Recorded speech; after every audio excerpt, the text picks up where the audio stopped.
Hey everybody, come on in. This is the War Room. This is a brand new show, very first episode. So come on in and wish me luck because I have a new idea here that we're going to do moving forward. And I'm hoping that you enjoy it. Because what I've decided is to roll all of my shows into one show and to stop restricting myself from talking about anything I want. We need to talk about real issues. We need to talk about reality. Now, I've avoided a lot of that and separated it. I've kept Angry Sean on Yankee Rants. I've kept Conspiracy Theories Sean on Conspiracy Theories and Chill. And I kept Revolution Sean on the Daily Burn. But he was a little held back. He was a little kept from being fully honest, which is what I really feel is the most important thing for us right now. So this is going to be the regular show moving forward. This is called the War Room. And what we're going to do is talk about absolutely everything on this show, and with no restrictions. So I have complete freedom on here now. And that means we can talk about theories. We can talk about anything we want. Nothing's out of the question. The only thing that is certain is that we are in a war. This is a war. We are in a class war. And I'm no longer going to push a particular political stance. I don't want that to sound wrong or be misinterpreted. What I want people to understand by that is I want to be inclusive to everyone. That's going to be very important moving forward on this show. I have no loyalty to anything but the truth. And if something can be destroyed by the truth, it deserves to be destroyed by the truth. So I want to move us forward towards progress. I want to keep us going towards rising up, which is where this is going. Jack, I know. We're going to get to that. We're going to talk about Bernie. Bernie will be a part of this show. But as you know, as someone that's watched my feeds for a while, you know that I've been trying to get off the ground as a professional live streamer. That is what I'm trying to do here. That is what the goal has been all along. Now, we're going to keep the Bernie element in this show, but it's going to incorporate everything moving forward. And I just think I kicked Facebook. I hope I didn't, but that's the fun of live. So I'm going to find out if I kicked Facebook, but hopefully I didn't. It looks like they're still good. All right, but this is going to be the new show moving forward. And this will be the only show every day at 7. And it will allow me to focus more on creating quality content, incorporating some news. I'm going to start having people on that can talk about how to grow food, how to become sustainable, how to take care of yourself, how to really have a revolution. Something hit my mind today while I was thinking and processing what happened. Let me go ahead and backtrack since Jack brought it up, and we'll go ahead and get into it. Bernie suspended his campaign today. While I was thinking, I got to bring this up so I can see your comments. Let me go ahead and backtrack since I accidentally exited the live feed. But Bernie suspended his campaign today, and I didn't know at first exactly what that meant, and I still don't 100% know. But I realized that he wants you to still vote for him, and I encourage that. And I think that we can still win the revolution, like Jack was saying when we spoke this morning or this afternoon, that Bernie didn't drop out and he didn't endorse Biden. If you really listen to what he said, he didn't do either of those things, and that's true. And I admit that, and I acknowledge that. But moving forward, this is now no longer the Daily Burn. I still am a supporter of Bernie Sanders. Please understand that. But I'm going to roll all my shows into one. I don't want to spend too much time explaining it. I want to really get into the show and give you a feel for what you can expect moving forward. But this will be about rising up. It will be about the truth. It will be about important news. And it will be about things that we need to know to move forward, to drive this agenda forward. Because that is what every show that I did was about anyway. So moving forward, I felt it would be easier if we had a brand. Brought it all under one umbrella, didn't have different shows on different pages, and just had it all combined so that I could be free to talk about anything we wanted and we wouldn't be restricted. Now, got that out of the way, so let's move forward. Like I said, Bernie suspended his campaign today. The way I see it, this was Bernie or Vest from the very beginning, and in my mind, we have arrived at Vest. We go to direct action. We start spreading truth. We get information out there in front of people. We help inform people. Biden won't last. Biden can't maintain until July. He will fall apart. I fully believe that. But our fight was always about much more than a voting booth. And that has been made extremely clear now. And we must move forward. I believe in Brother Bernie, and he believes in what he's doing, but we have to do what we do. We need to move forward. We need to keep going. We need to drive this home. But real quick, I want to focus my thoughts and get this stream going because this is going to be a long feed. That's the other idea with this show. And I want to play a video for you that a lot of people didn't get to see because I played it for my conspiracy theory crowd. But I want to show you this video. It's not very long. And then afterwards, I want to talk some more and spend a little more time with you and help incorporate you into what to expect in this show. But I want to show you this video to get you a little bit of an idea where my head is at about what's going on right now, and then we're going to talk a little bit about that. This is a theory. This would be a part that would be a theory. Go ahead and warn you. But this is my own video, and I want to go ahead and play it for you. So I'm going to switch to the scrap set and get rid of me. And go over here. And this will give people time to get in and everyone to get oriented and share it. This is a brand new show.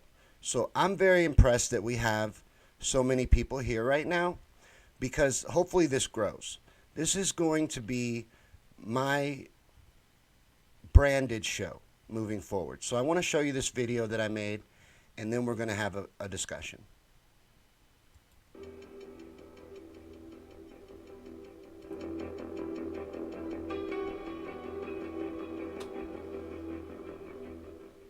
It began in healthy-looking pigs, months, perhaps years ago. A new coronavirus spread silently within herds. Gradually, farmers started getting sick. Infected people got a respiratory illness with symptoms ranging from mild flu-like signs to severe pneumonia. The sickest required intensive care. Many died. Experts agree unless it is quickly controlled, it could lead to a severe pandemic, an outbreak that circles the globe and affects people everywhere. The mission of the Pandemic Emergency Board is to provide recommendations to deal with the major global challenges arising in response to an unfolding pandemic. The board is comprised of highly experienced leaders from business, public health, and civil society. What we just watched there in that clip isn't current news, even though it is frighteningly similar to current events. No, what that clip was from is a pandemic tabletop exercise that was held on October 18th of 2019 in New York City called Event 201. That clip was only a minute long, and if I hadn't told you, you'd have thought I pulled that from today's headlines. Well, watch the whole event for yourself, and you'll be terrified at how similar this war game held a month before the outbreak it describes all too closely happens. Hosted by the Johns Hopkins Center for Health Security in partnership with the World Economic Forum and, of course, the Bill and Melinda Gates Foundation, this exercise simulated a coronavirus outbreak with eerily similar symptoms and behavior to the one actually unleashed on humanity just 1 month after this pandemic war game took place. Is that a coincidence? Well, I don't personally believe in coincidences anymore. The global elites gathered to play out and prepare for exactly what is happening a month prior to it unfolding. And you can watch all of Event 201 online. It is easily searchable on YouTube and isn't hidden at all. Honestly, some of it is boring and it's very long, but if you stick with it, you're going to find it very frightening, especially if you're awake and aware to reality. This Event 201 was a very elaborate war game complete with fake news clips and science analysis. This means that they took everything into account, including media response in this drill. But there's much more than that here. In the hours of footage, you will see that what is happening right now with COVID-19 is all playing out just as Event 201 projected it to. Not just the symptoms matching or the severity of the virus itself, but the plans that are rolling out in response to the virus as well are all matching up too closely to this war game. Then you add Bill Gates into the equation, and red flags start to be all that you can see here. And we know that there is an agenda to wipe a large portion of us out and to huddle the rest of us into smart cities crammed on top of each other like roaches. They are open about that much, and they have had many gatherings to plan out how they're going to do it. And they put all of this in plain sight and use predictive programming to prepare humanity for what is planned out for us. These predators that lord over humanity are dangerous, and honestly, I'm tired of dancing around that fact. Now, it can't be known at this point how serious this virus will be itself, or how devastating the global and economical effects of it will end up being. But I think it's very clear that we're never going back to normal.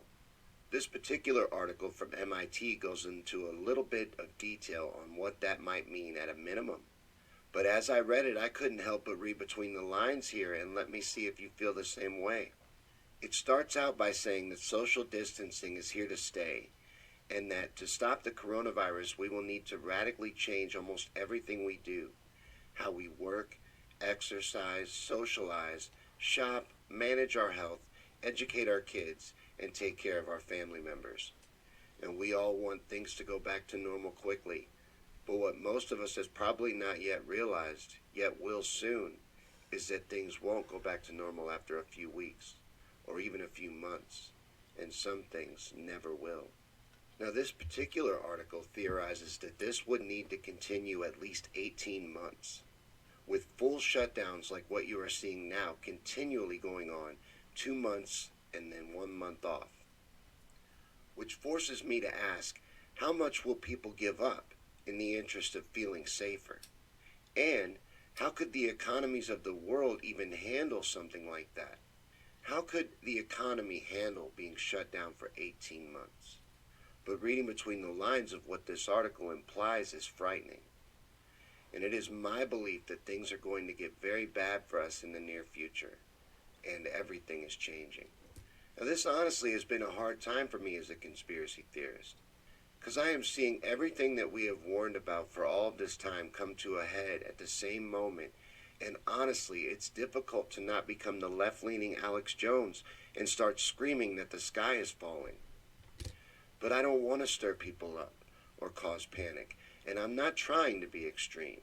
I'm just being as honest with you about what I'm seeing unfold as I can. Now, we were at a time when a mass awakening was reaching a climax worldwide, and uprisings were taking place all over the globe.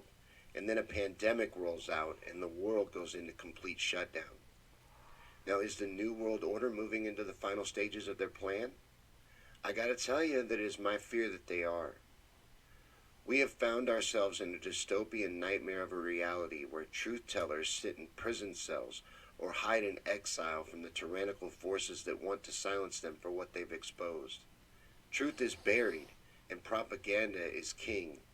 It's everywhere. The average citizen is bombarded with lies on a constant basis and is oblivious to what is really happening in the world by design. And the truth is being actively hidden from them, and anyone that's trying to inform people is being silenced by corporations who now control all platforms for sharing information. The whole world is currently shut down right now over COVID-19, and economies all over the globe will crumble because of that. And who will suffer? The people. That's who. We will suffer. Minimal. At the bare minimum, we are heading for a depression. Now, I, like many of you, are already feeling the effects. And as unemployment climbs and our leaders fight back against the crisis by printing out tons of money and then distributing it amongst the upper 1% while they throw down table scraps to the people, I can't help but say what this all looks like. It looks a whole lot like the elite are cashing out as the rug is pulled out from under the people. Minimal. Now, they just pulled off the biggest theft in human history and called it a stimulus package. They robbed us blind is what happened, and we are heading for financial disaster as they walk away with our money. But I think it's far worse than just that. I think we are witnessing the endgame of the globalists, and that they have been conditioning the people for what's coming for quite some time. Now, I said all along that I believed Andrew Yang's whole presidential candidacy was a sham just to sell the American people on the concept of UBI. He was nothing more than a pitchman for universal basic income, and they used him to sell it and then gauge the public's response to it. Andrew Yang never thought in his wildest dreams he'd be president.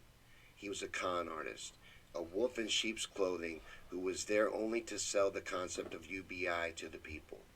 And now they're rolling it out in small chunks. They aren't calling it that yet, but they are getting people used to it as they falsely soothe them through their lying-ass media propaganda machine that this economy can survive this crisis. But it can't, and they know that it can't.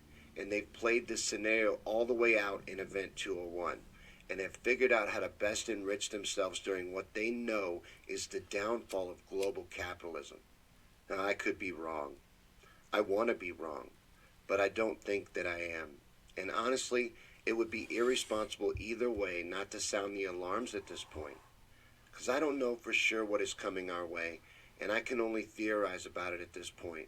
But what I do know is the time is now for the people to unite in solidarity and rise up against the tyranny that is holding our society back.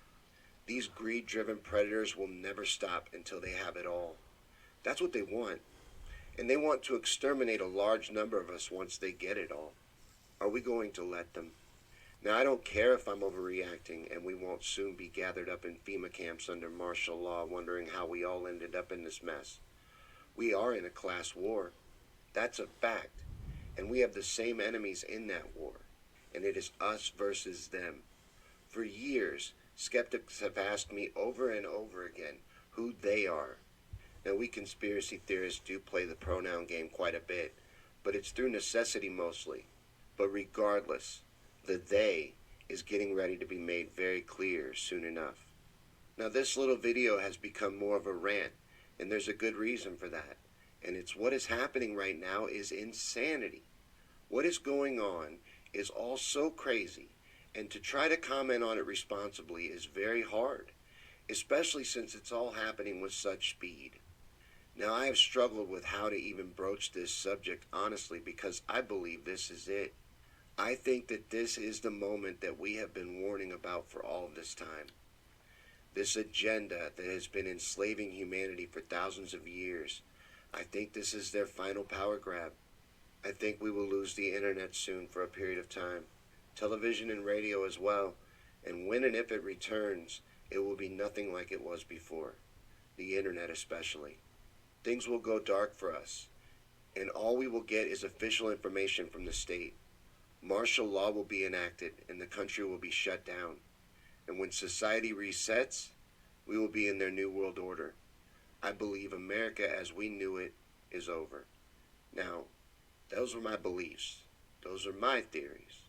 And I've been told that that makes me a fearmonger, or even worse, means that I have no faith that good can overcome evil. and neither of those things are true. I've actually been fighting having this discussion for a long time because I want to be wrong, but I also don't want to be irresponsible and not say what I'm seeing unfold. Others are seeing it as well. It's just we all seem to see it a little bit differently. Now there are those, the many, who believe it's all for the good of society, and they trust their leaders to ensure that everything will work out. Then there's those that believe as I do, and are saying what I'm attempting to say here, that this is the end of life as we know it, that everything is going to change, and the final blow of the authoritarian state is being dealt. And there are even those that believe through admirable faith that this is all being done to eliminate the evil forces in this world. They admit it's happening, but see good overcoming the evil in the world. The ones I worry about the most, though, are the first group, and we often refer to them as sheep. No matter who's right here, they will be hit the hardest. The majority of people fall into this category, and their entire world is getting ready to change, and we must lead that change. No matter if I'm right or wrong, change is coming either way. And this article is correct. We're never going back to normal. Now, was this all pre-planned? We may never know the answer to that, but what we do know is they planned out the response to this event and that they will capitalize off of it either way. Problem, reaction, solution. That's their doctrine, and they never let a good crisis go to waste. So whether pre-planned or not, they will use this to their will like they have always done, and this is the time for humanity to move into self-defense mode. Because if not now, when? Now, I, for one, don't want to wait around for those so-called leaders who have never shown that they represent my best interest to decide how to best care for me after they've finished milking society dry. And this pandemic could very well be a plandemic, but either way, we are facing a crisis as a united people, and no matter what happens in these coming months, we must unite against evil, greed, and corruption during it. It is time to fight back, and we are going to go from the black sheep of the family to the leaders of our communities. We must keep people calm and focused on our true enemies during what will be a difficult time for most. People are going to panic. They will be terrified, and the powerful will try to use that fear. We must not let them. We must guide the people. We must focus them towards the real enemies of humanity. It's time to show them who they are, and then teach them how to fight back against them. So keep fighting out there and protect the truth, because it will be the weapon that destroys the evil in the world in the end. And that's why they are fighting so hard to eliminate it. This is our fight, and no hero is coming to save us. We are the ones that we've been waiting for, and it's our time to accept our role. It is the responsibility of the awake to wake the others, and that's what we must do. We must inform and lead them through what is coming, and we must unite as many as we can in the class war that we are inevitably heading towards. So protect yourself in the armor of God and stand with the truth. Lead the sheep and help good to defeat the evil of the world and end the murderous greed of this corrupt society once and for all. Everything is about to change, but it will be up to us how it all turns out. This is ours, not theirs. Remember that, and keep fighting and keep spreading the truth and keep pushing for justice in this unjust world. Because good can win out in the end, but only if we own our destiny and take responsibility for our future. So keep fighting out there, y'all, and we can take this evil cabal down. Thanks for listening to me rant about what I think is coming, and be careful out there, guys. All right, that's the video I wanted to show you, and I did that for a couple of reasons. One, I want to clearly establish that this is a new show. This show, I'm allowed to get into anything and everything I want. And I believe in the things I said in that video, and I believe they're relevant to us in this moment. We can move this society forward. We do have enemies against humanity that are evil and are using everything they can to try to stop us, and will continue to. They'll never stop. We have to stop them. We have to take them down, and we have power over our reality. And that will be the message of this show. We can overcome this greed and this evil in the world, but I will no longer dance around it. And I will no longer act like it's not in the room, because it is. And right now, a rapist is being pushed on the American people as the Democratic option for president, because the DNC is a rigged up corporation who only has their interests at mind, their interests at heart. They only care about protecting the rich, and they are an enemy of the people who must be destroyed. The Democratic Party needs to be torn down, eliminated. They are an enemy of progress.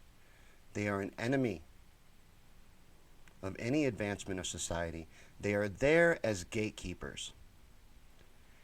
They are there to make sure that a progressive never gets in, that a progressive never wins, and that we never become a threat. The hell with them. It's over for them. They've overstayed their welcome. They are an enemy. They must be destroyed. Destroyed. And I don't want you to take me wrong. I'm not in favor of Donald Trump. I believe Donald Trump represents the sickness in our society. That's how we ended up with Donald Trump. But the DNC is playing chicken with the American people, and we must not back down. Joe Biden cannot be allowed to step foot into that Oval Office as the shill representative of the establishment. He is an enemy of the people, an enemy of progress. And the DNC wants to play chicken with us. Well, they're going to lose. They're going to lose bad. And we are going to make sure that they are destroyed. Jack says, I'm the black sheep of my family. I'm going to try to catch up with your comments, guys, because there has been a lot of them. But as I said, this is a brand new show. This is the War Room, and we're going to go for a little while because I'm going to work the kinks out. This is our very first episode where we can talk about absolutely everything on this show. I know a lot of you are upset about what happened today, and need to grieve, and that is okay. That's something I want you to know. It is okay to be upset about what took place today. He says Joe isn't good, but if Hillary or Elizabeth Warren is Biden's VP choice, it will still be business as usual, and little to no change will happen in the near future. You know that Hillary Clinton, that's not even ridiculous for Hillary Clinton to be the running mate. That's not even, it should be a ridiculous statement, but it's not. And Kyle, you're right, we're just getting started. But for me, I'm going to focus more on what we need to do. Direct action, teaching people how to rise up, teaching people how to be self-sustainable, and teaching people the truth, informing them, getting that out there. And Carol, I'm also exiting. The Democratic Party needs to be destroyed. But I don't want this to be an exclusionary show. I want to include everyone. I want everybody to be able to be a part of the message of this show, and that is that we all have the same enemies. There's a big club and we're not in it, and we need to kick down the door. Nick says, fuck the DNC. Shit was rigged from the very beginning. You're absolutely right, it was. It was a coup what happened on Super Tuesday. I don't think they pulled the wool over anyone's eyes. But, as I said, I am moving in a new direction. I am moving in the direction of empowering the people. I think we need to stay in that mindset. We need to worry about us. We need to take responsibility of this fight. And this is a fight. This is a class war. And I don't want to break up in little groups anymore. It's divisive, and I just want to join up with my fellow men and women and come together and fight back against who our real enemy is, what the real evil in the world is. Kathy says, I'm still numb. He says, I'm mad as hell. Haven't gotten pissed yet, but it's coming. Can feel it bubbling in the background. You know, I keep waiting to get pissed, and I don't know that I'm gonna. I'm very disappointed. I finally realized what that means when your parents would sit you down and say they're not mad at you, they're disappointed. I am very, very, very disappointed. I don't have any other way to say it, but I'm not going to fault the man. You know, he did what he did. I'm not even going to try and figure it out. I'm going to keep moving forward. I said when the whole time we were running the Daily Burn, the show that birthed this show, the whole time we were running that show, I said every day that this was our fight. Well, it still is. Nothing changes for us.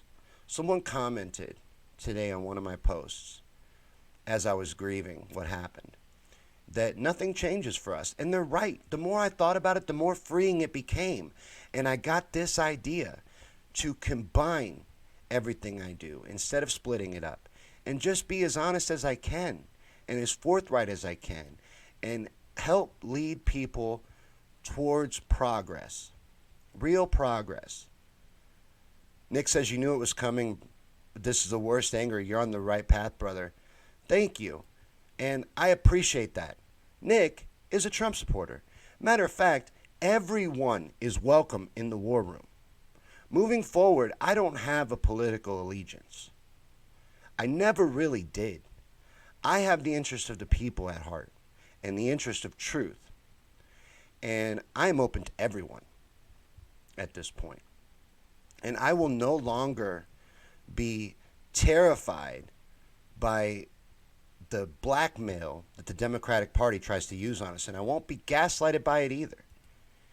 And as a matter of fact, this may make some people mad. But if I was to cast a vote right now, you want to be mad at Joe Rogan? If I was to cast a vote right now, it would be for Donald Trump. And it would be out of anger to destroy the Democratic Party. They're an enemy of democracy. Not that the Republican Party isn't. I'm not saying they're not. Like I just got done saying, I think politics is bullshit. But the Democrats are outright enemy of progress, of moving forward, of anything of value. We'll never get anything playing to them. They're gatekeepers. They're there to stop progress. Kathy says it's always going to be Biden and Kamala. I've been saying this for 3 years. Well, Kathy has her money on Biden and Kamala. I don't care who Biden picks. Biden is an enemy of the people and must be stopped. Jones says he has a plan and he didn't quit. They are going to hound Biden and make him answer for his actions. Well, you're damn right we are. I'm not worried anymore about what they're going to do, though, Joan. And I don't want to make that sound like I don't care about the fight. I do care about the fight. I care about affecting it in the way that I can, though. I'm not going to chase a hero anymore. We need to be our own hero. We are the ones we've been waiting for. The things that I was saying in that video are true. I played that video. You know, that video is a week old. And it was from the Conspiracy Theory show. But I played that video because it's true. All of it's true. Look up Event 201. That part's true too. But everything I said in it about things are going to get very bad for us and things are never going back to normal, that is all true. I wasn't lying to you. Kathy says, please don't vote for Trump. I'm mad right now, Kathy. I most likely won't vote at all. I already voted for Bernie. We already had our primary. I got my I voted sticker. It's still on my Bernie picture on the wall. And the picture's still there. I'm not going to throw a fit. I'm not going to be angry because, let's be 100% honest here, that man's life may be in danger. I don't know. But I know that's not off the table and it's not outside the realm of possibilities. And I'm seeing a lot of laugh icons come up on the screen, but thank you for participating in the show. Every interaction helps us do better in the algorithm, so I appreciate it, but it's not crazy. What happens to people that try to empower society? What has always happened to those people? They get a hole put in their head. Now, it makes me a little ashamed that I have resisted the idea of Trump being a hero for so long because of the exact same reason. If Trump was actually fighting the deep state and the establishment, I believe he would have a new hole in his head. That's the way they solve their problems. It's the way they've always solved their problems. And why wouldn't they just do it? Why did I use that logic on Donald Trump, but not on Bernie Sanders? And Rita says, anyone that votes for Trump is a dumb fuck. The DNC just voted for Donald Trump by screwing over Bernie Sanders. And if you don't see that, then you're ignoring reality. They forced that man out whatever way they did it. I'm not going to hold him responsible because he was never my hero. I loved the man, but I didn't have a hero complex for him. I knew we had to do this. Dion says, Bernie took the training wheels off today. It's up to us now. You're damn right. Nick says, write Bernie in. If I was going to vote, but I probably will never participate in the election process again. I will participate in reforming the election process, getting us fair elections, real elections, not rigged ones on these Diebold voting machines that can be hacked by a high school student. We need real change to our democracy. We don't have a democracy. It's a joke. And they've tried to fix the rigged election system. Well, then we just need to tear it down completely. I've never been a fan of it to begin with. So I'm in favor of full destruction of the system at this point. Non-compliance is basically the theme. I don't agree with the way society is ran, fundamentally. There has to be change made to it. I would hope that everybody agrees with that.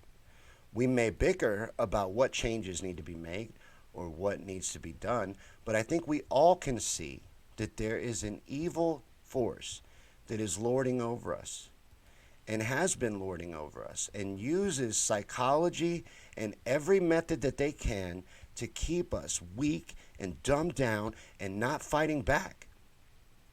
And we need to rise above that. Rebecca says, I have a massive superhero complex for Bernie. Thank you for listening. There's nothing wrong with that. He did a great thing for us. He empowered us. He got us together. He got us thinking about the things we need to think about. He put it out there that this country is bought off and that we must be the ones to make a change. I'm not mad at him. I'm disappointed. And we're all grieving today, and I don't want to make too much of a fuss over it, really, and make a definite decision on how I feel yet. I'm not ready to. Most of us aren't. Yeah, Heath, I really like what he tried to do for us, too. I'm not mad at him because I never thought he could do this for me. But this, I don't want this to be completely about Bernie because our paths took two different directions today. As Dion said, the training wheels have been taken off. Our eyes were opened. I don't think anybody, no matter what your political affiliation may have been before today, is going to be the type of person that is going to want to help the establishment continue business as usual. I think everybody wants to see change take place. Lisa says, I'm definitely fuming and I'm ready to burn it all down. We're going to destroy it. We are going to tear it down. So the good news is that's where we'll be focused now. But I want this show to incorporate everything. We're going to do it at 7 Central, same as the Daily Burn was. Unless people tell me that that's not really working for them, I want to see it catch on. But it's going to be an incorporation of everything that I do. Nothing will be off limits. The main theme will be truth. And Jack, he did not drop out. I agree with you. He did not. He suspended his campaign. And Steve says, Bernie betrayed us. I want my money back. I apologize to all the people whose doors I knocked on. Jack, we need to realize what happened today. And I don't want you to get upset with me. I want you to listen for a second. Bernie did a lot of damage today. And to not acknowledge that would be to lie. And I'm not about lying on this show. Nick said, I swear Bernie did what he could to destroy the DNC. Bernie is a hero in this story. Once the emotion winds down, you'll see what Bernie did. And Bernie did a massive amount, but now it is ours. And like Dion said, the training wheels have been taken off.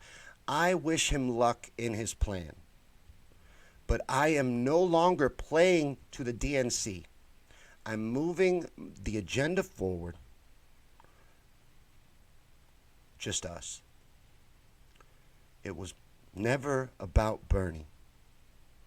That was the most important thing. Do you know, months ago, I wanted to change the name of that show to The War Room. I've been flirting with this idea for a very long time. Because I didn't want us to get caught up and hinge everything on Bernie Sanders.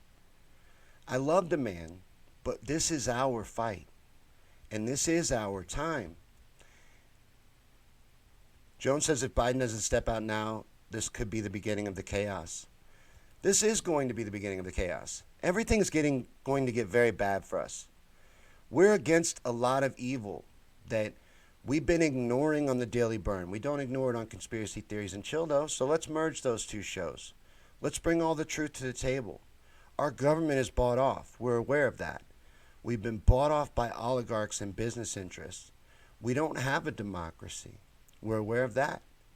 We have a rigged economy, a rigged system. James says you have been a voice of truth. We need fear control. Wi-Fi screwing up, buffering and good. We need fear control. Air and water and food and keeping us sick. Yeah, the system, this evil system that lords over us is evil. Jack, you did not waste your breath. I wish you understood. That's why I was worried. You in particular, I was worried wasn't going to understand what I'm saying right now. And I hope that you do. I hope that I can make it clear. But the thing is, this is live. And as everything I do is. So I'm doing my best to try to get it across. But I'm including everyone, Jack. And everyone's grieving. And I told you 100 times already in this feed, I'm not mad at Bernie. I'm disappointed. I'm not mad. I don't agree with what he did. I hear you, though. I hear you that it's not over. And I don't believe Joe will make it to July. But, yeah, Edward's right. Bernie did a lot of damage to us today. Bernie hurt a lot of people. And honestly, if the man wasn't ready to see it all the way through, fighting, swinging, then he did us a disservice by starting this fight again. And that is the truth, and I'm sorry, Jack. I have to tell the truth. I'm not mad at him for doing it. Because we were going to lay down. When he did it, he started his revolution again up. He got it all going again. He got everybody excited again. We all came back together. We started moving forward. We started fighting again. Let's not stop.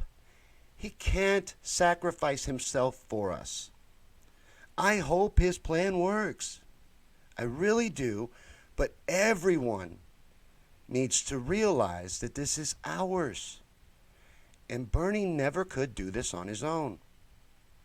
And we have to start worrying about ourselves because things are going to get really bad. And the only relief we have is a $1,200 check that might not even come to some people till September.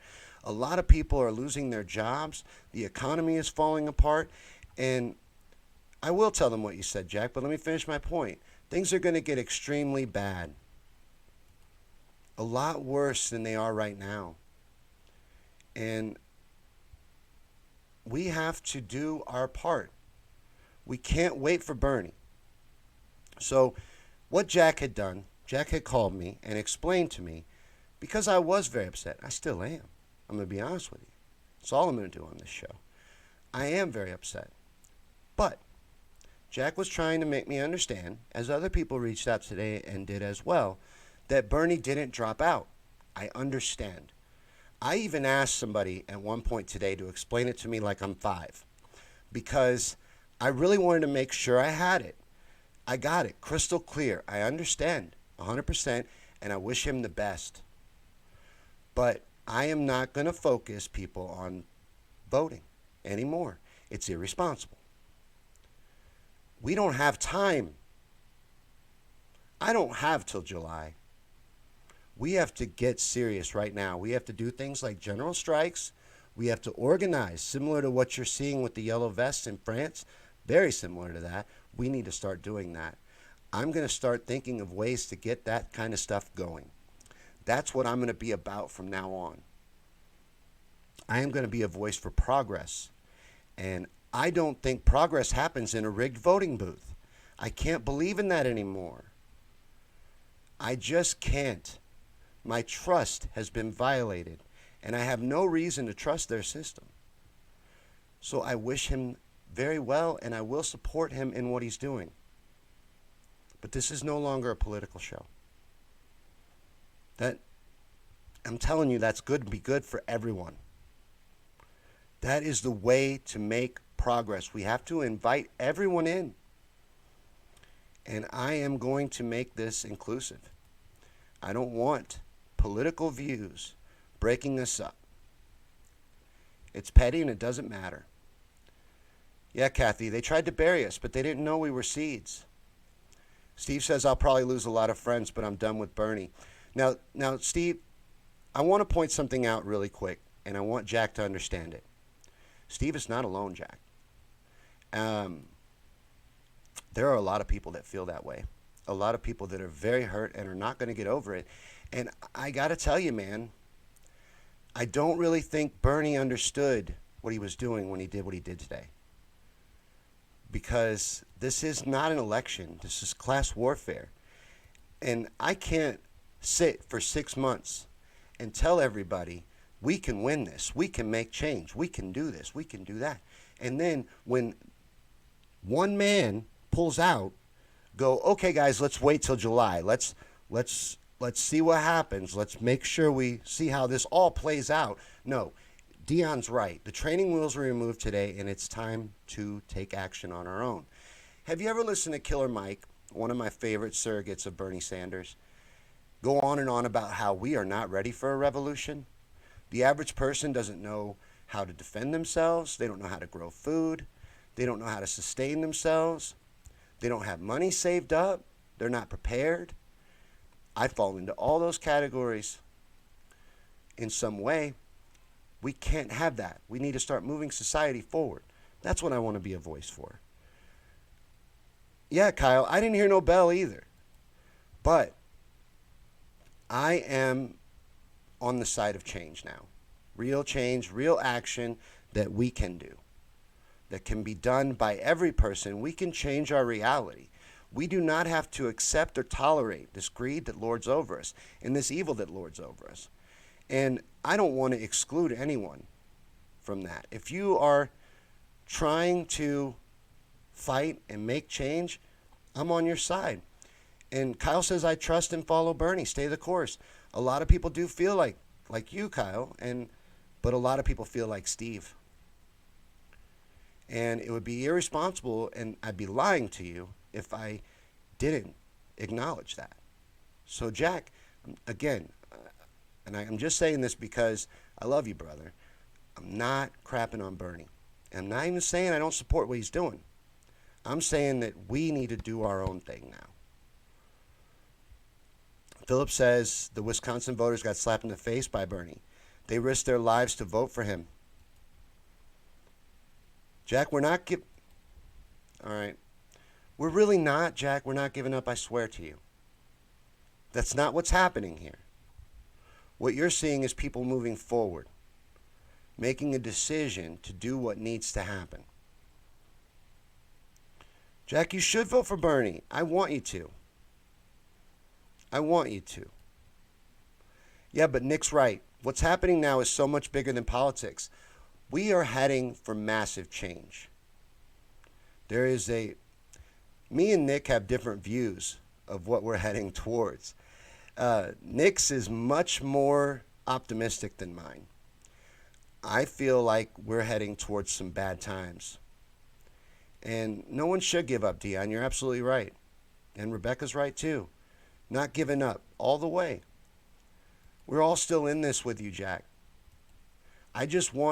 The reason I changed the name, I'm going to go ahead and explain this just one more time, and then we're going to move on because this is going to be a longer ongoing feed. I'm going to work it out and figure it out. We're all figuring it out together. I knew this was going to be tough. I'm surprised that I didn't run half my audience off already. But everything is going to be incorporated into one show now. We are still going to focus on the revolution.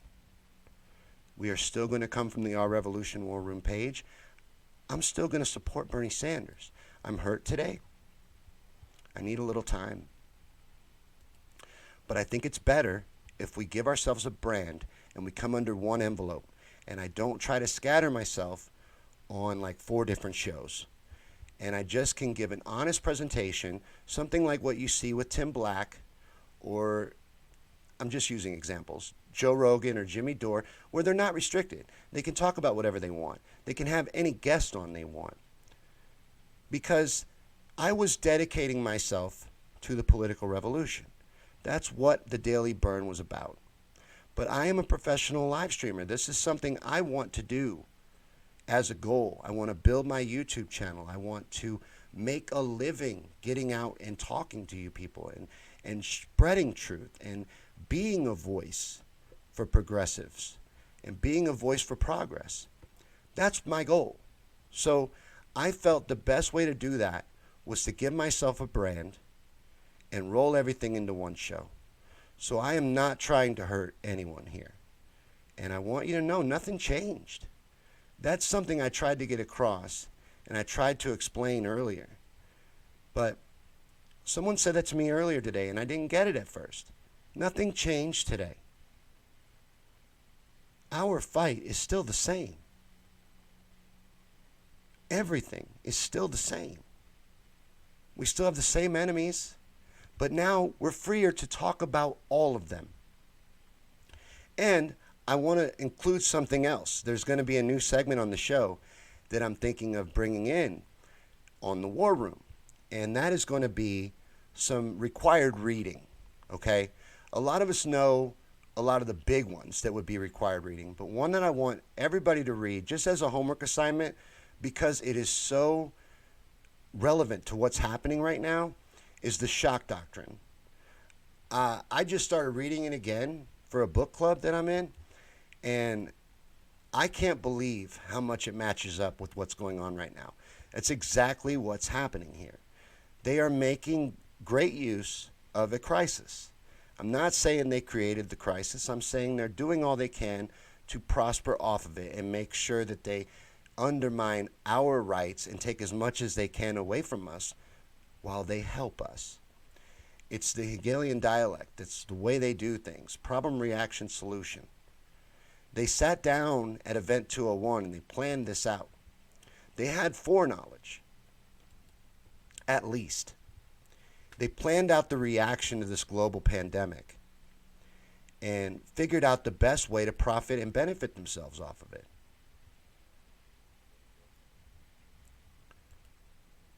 Steve says, I would like to apologize. Oh. Yeah. Yeah, Dion says, focus on one gig. Yeah, I'm going to try to snazzy it up, too. I'm going to try to get better sets and make it a little more fun to watch, incorporate video, different things like that, and be a voice. Now, I may not care about political division anymore, and I don't want to be broke up like that, but I still do care about our values. I care about progressive values. I care about justice for society. All the same things. Again, nothing changed today. Nothing changed, but we all got a little more freedom. Because as Dion said earlier, the training wheels came off. You got a fire going outside, Nick? Kathy says, I've started beets, carrots, onions, peas, basil, Brussels sprouts. Brussels sprouts, and it's raining. I feel that's a good sign. Everyone should be growing a garden. We should see that all over the country after this. Just yards that are nothing but gardens. We need to learn how to take care of ourselves. Learn how to be self-sustaining. What would happen, for instance, if the grid went down, if the power grid went down? What would happen? What would happen if the internet went down? Just something small like that. What would go on? People would panic. You know, and I think we need to think about that stuff and realize that we need to start informing people. We need to start getting people ready for the fact that there is an evil cabal that lords over us. Now, when I'm on a political show, I have to pretend that doesn't exist. So I can't do that anymore. I can't spread the truth if I'm telling half truths in 3 different places. Everything needs to be combined now. And I hope you'll reach out to me, Jack, and if you still don't understand exactly my point here, I've tried really hard to help you understand because your friendship means so much to me. So I hope if it didn't make sense to you that we get to some clarity. But Philip says the only sure bulwark of continuing liberty is a government strong enough to protect the interests of the people, and a people strong enough and well enough informed to maintain its sovereign control over the government. Franklin D. Roosevelt. Fantastic quote. You know, there's been a lot of people that have tried to warn us. Me and Philip were talking earlier about this, that because Philip was talking about how JFK did his best to try and inform the people what's going on, and he did. But I think JFK talked too pretty. I think he should have been more plain. I think a lot of what he said went right over people's heads. And it's kind of sad that he did say so much truth, but it's like people didn't understand it. He says, I cannot vote for any candidate that treats women the way Joe Biden and Donald Trump treat women. I cannot and I will not vote for either one. I do not blame you, brother. Never vote outside of your own best interest. Jack says, if you're going to vote for Trump, kindly remove your dumb ass. Kathy says, I ordered most of it last November. Your seeds? We need to learn that kind of stuff. And we need to learn self-defense. We need to learn to protect ourselves. And I am coming over to the idea that we need to learn firearm safety, how to hunt, how to take care of ourselves.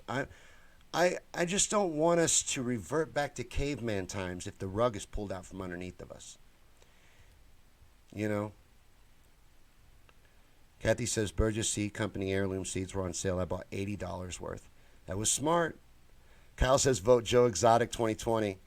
Joe Exotic, have you guys been watching that?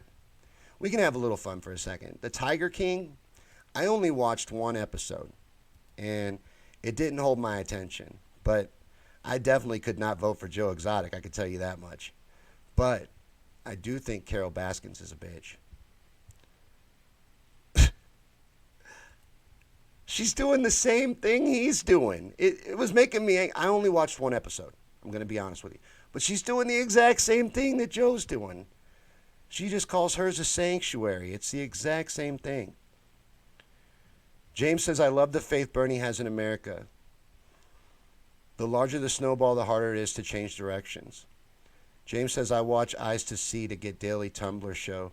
She puts clown faces on him. He must be talking about a YouTube channel. You got to tag me in something like that or share it to me. He says, I'd be okay reverting back to caveman times. Things were simpler then.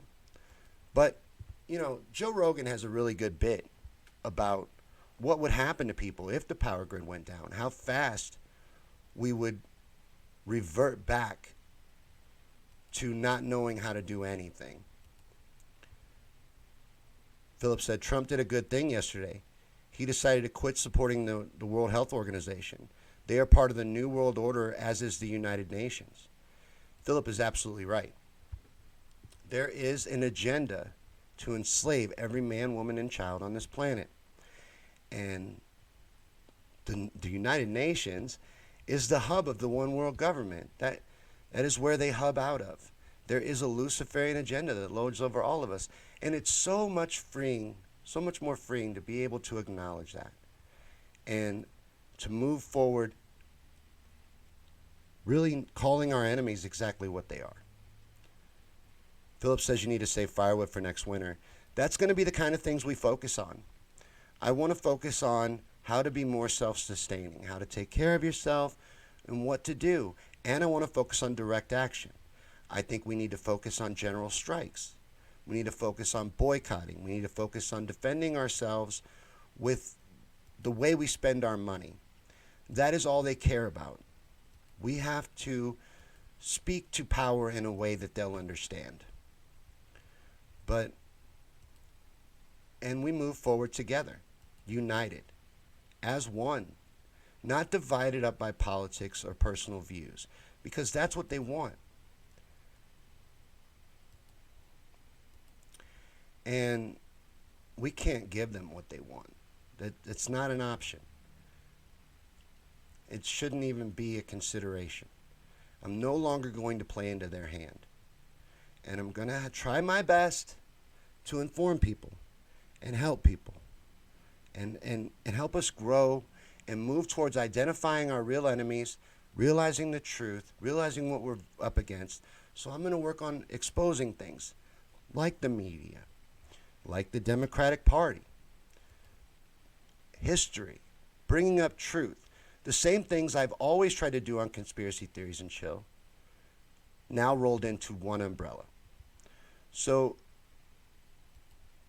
as a way to kind of show you what I'm talking about there, I want to show another short video that has to do with what I'm talking about and how it got going, in my belief. Now, it's been going for hundreds of years. This power structure that lords over us has been in place and been in action for hundreds of years. But the real momentum of what they're doing right now really started happening at 9/11. And that is one of the most important subjects to me.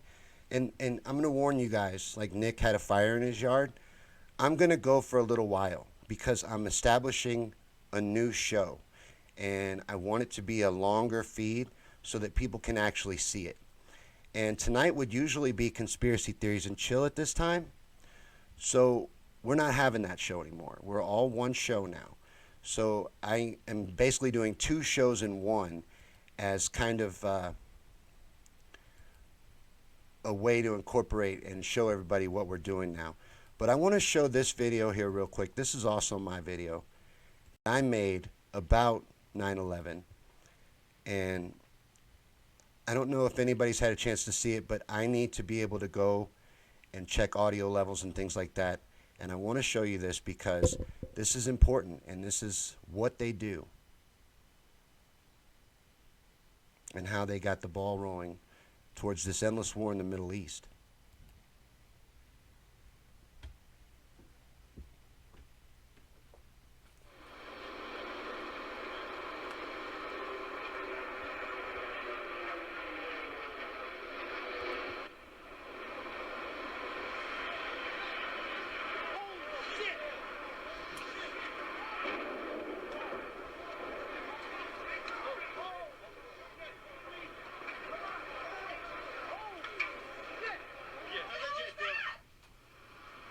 Holy fuck!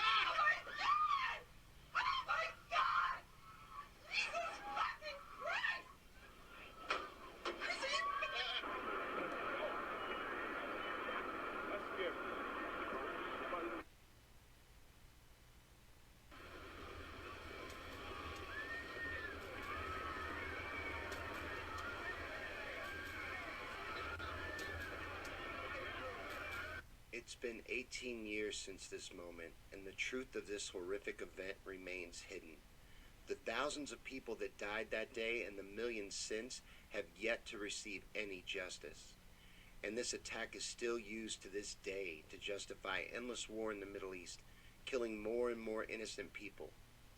This story, the official story of 9/11, their own version, is so full of holes, it isn't even funny. It does not stand up to scrutiny. It is garbage. No real investigator would accept this report as evidence of anything but gross incompetence. And that's at best. At best, our government dropped every ball and made every mistake that they possibly could, failing in every way imaginable. At worst, they, or at least key members, planned and pulled it off themselves. Now, I lean towards the latter. And I do so based on their own actions during and after the event. They behaved like guilty people at every turn. Gaffes about explosives, taking down buildings, shipping off all the steel to China so it couldn't be investigated. 3 steel frame buildings collapsed due to fire in one day. Never before or since has that happened. And you don't want to inspect the steel? You don't want to find out why? Too many officials, and Larry Silverstein himself, mentioned explosives being used. Now, I have many reasons why I believe that 9/11 was an inside job, and we'll go into more of them in a bit. But what I want to make sure we focus on is people are dying over this lie. Right now, and every day, wars are being waged based on this lie, all for money and power. And this was all pre-planned. We're being played like fools. When I say we, I'm not talking to those of you that would click on this kind of video. I'm sure that you're well aware that this is maybe the biggest lie ever sold to the American people. But we need more people to wake up to this painful truth. And it is the responsibility of the woke to wake the others. Now that means we need to do more to stop this killing that's going on over a lie. We need to inform people and make them aware of the truth. And I hear you. We've been trying for 18 years. We have screamed it at people, shouted it from the rooftops. What more can we do? Well, I don't think it's doing more, really. It's just doing it smarter. Work smarter, not harder. Take into account what we're fighting against. A lifetime of indoctrination and deception. A mass media that was weaponized in the 50s and spouts nothing but lies and propaganda. And our biggest obstacle, cognitive dissonance. People don't want to believe that our government or people in high power would kill innocent people, attack our own buildings, and lie us into endless war. They want to believe our leaders are good and have the best of intentions. And I get it. I want to believe that too. And they have also been trained not to think for themselves, to even be ashamed to consider a conspiracy theory. You know, only fools believe in those, right? Well, no. Conspiracies are real, and theories are real. You put them together, still real. It's just that the CIA weaponized the term conspiracy theorist after the JFK assassination in order to silence and discredit anyone speaking out against the official story. And it worked. Today, free thinkers are considered crazy loons. Logic is ignored in favor of fitting in with the crowd. And conspiracies are still sold to the people. Hell, the official story of 9/11 is a conspiracy. 19 terrorists, along with Osama bin Laden, conspired together to attack American buildings using airplanes as weapons. That's a conspiracy. That's what a conspiracy is. 20 people planning to do a thing. That's all a conspiracy is. A group of people planning to do something. And if you believe that the rich and powerful don't conspire to keep and grow that power and wealth, then I think that it is maybe you that is naive. But I really think that the whole stigma behind conspiracy theories is what makes good people turn a blind eye to this obvious farce. It's all that makes any sense to me because the official story of 9/11 just doesn't hold water at all. Let's break it down real quick. Like I said, 19 terrorists led by Osama bin Laden. Tim Osman is Osama bin Laden's CIA codename. He worked for us, but we'll get back to that later on. So these 20 guys hatched a plan in a cave in Afghanistan to come to America, learn to fly, and carry out their master plan. So 19 of them come here. And even though they can barely speak English, barely even write English, and they don't even fill out or complete their paperwork, they all get through and into the country with no real problems. All 19 of them. Then 4 of them enroll in flight schools. They don't go much or learn much of anything, but they enroll. The school that taught Hani Hanjour, for example, the terrorist who turned out to be the best pilot of them all, said that he couldn't even fly a small Cessna. Now these devout Muslims on a religious jihad willing to die for their cause didn't worry much about following the laws of their faith while they were here. Maybe for devout Muslims on a suicide mission, the rules of Allah don't apply, but they drank, did drugs, and hung out at strip clubs while they prepared for their mission. They lived it up basically for the time that they were here, spending large amounts of cash and drawing tons of attention. But no one takes notice of them. Some of them are even living with undercover federal agents, but they still get their plane tickets and board their flights no problems on the morning of September 11th. They break up into 4 teams and successfully hijack 4 planes. Not one team fails to take the cockpit and control of their plane. Then they fly off course and with transponders switched off for nearly 2 hours, unassaulted by our military. The biggest and best military on the planet, mind you. And during this time, they hit 3 of 4 targets, World Trade Center 1 and 2, and the Pentagon. The most protected building in the world's most protected airspace is hit in this 2-hour time frame. 75% success rate for these 19 guys on the day so far. And that's just the beginning of the things that make no sense about the attacks on this day. Later on, it gets worse. World Trade Center 2 collapses to dust into its own footprint at near free fall speed. And minutes later, World Trade Center Building 1 pulls the exact same trick. Pretty good strike for 2 planes, right? Total annihilation of the structure with 2 precise hits. They couldn't have planned it any better. But their tremendous luck doesn't even end there. About 5 hours later, a 3rd skyscraper collapses in the same way, but it was hit with no plane and was a football field away from the towers that did fall. So these terrorists, according to the intelligence community and the official report, took down 3 steel frame buildings with 2 planes. This story, their story, the official story, makes no sense at all. And they can't even explain Building 7 in the official report, so they just leave it out. Then they sell the public a pancake collapse story for the other 2 buildings, and despite breaking every law of physics, the people accepted it. But most don't even realize that Building 7 even fell that day. Now, I've done many debates and interviews about 9/11 along the years, and it amazes me how many people that are convinced our government is telling the truth about 9/11 have never even heard of Building 7's collapse. Then when they're confronted with it, they can't explain it. I have never had anyone be able to explain it, nor have I seen a single expert explain away the collapse of Building 7 in any satisfactory way. Building 7 is key. It's a place to focus. We need to pick our spots and be intelligent in our fight to spread the truth and wake the others, so focusing on the collapse of Building 7 is good for many reasons. The collapse of Building 7 cannot be explained, and since they have to admit that it fell at free fall speed, explosives had to have been used. And if explosives were used in Building 7, they were used in all 3. Rigging a building for demolition is a long and involved process. It takes weeks. It can't be done in a day, during a fire.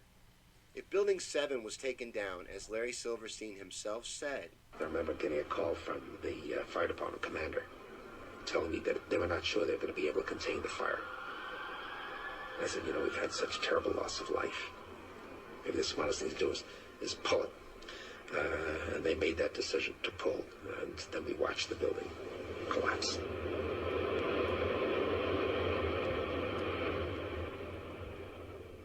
The leaseholder himself says he and the fire department decided to pull it. Now, pull is a demo term, meaning to bring down a building with explosives. Now, if 7 was pulled, then it had to be rigged for demolition in advance. This fact shows premeditation, and it implies that the other 2 structures that fell in the same way in that same complex were also rigged to come down in advance. 7 is key. The Pentagon is another key that often gets overlooked. Now let's start with the pilot of the terrorist team that supposedly took this plane, Hani Hanjour. There was only one interview ever done with the flight instructor who taught Hanjour. Listen in his own words to what kind of a pilot Hani was before I tell you what they claim that he did. Tonight we are also learning more about a September 11th hijacker from the man who taught him how to fly. Hani Hanjour is the terrorist who flew a hijacked plane into the Pentagon. He attended CRM flight school right here in Scottsdale. Today, Hanjour's instructor talked to KTAR Radio's Preston Westmoreland about his infamous student. Now, he wants to remain anonymous, so we are disguising his voice. I was crying for about 2 weeks, and I couldn't sleep for you know, at, at least 4 or 5 weeks I couldn't sleep. Hani Hanjour's instructor says he was devastated when he learned that this death and destruction was caused by one of his students.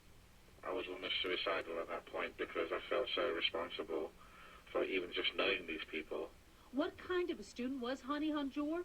A slow learner who started concerning his flight instructor when he refused to land the plane or practice stalls and steep turns. He would just refuse. He would start crying and he would, refuse to do it. He would beg with me, plead with me not to. Hanjour's instructor says he even had to cancel several flights because his student was so emotional. And when he saw what Hanjour did, there was a feeling that a trust was violated. That trust that we put in those people, so they can take their skills and spread them across the world in a good manner, have been totally violated in the most grotesque manner. He would cry when asked to land, beg not to learn it.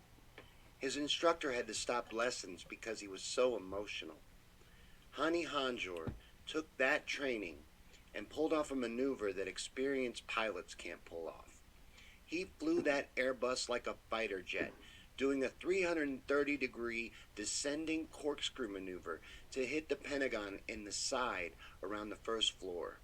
He flew a commercial airliner feet off the ground at over 500 miles per hour, hitting only 5 light poles before striking the Pentagon and disappearing. No footage exists of the strike either, aside from these 7 images.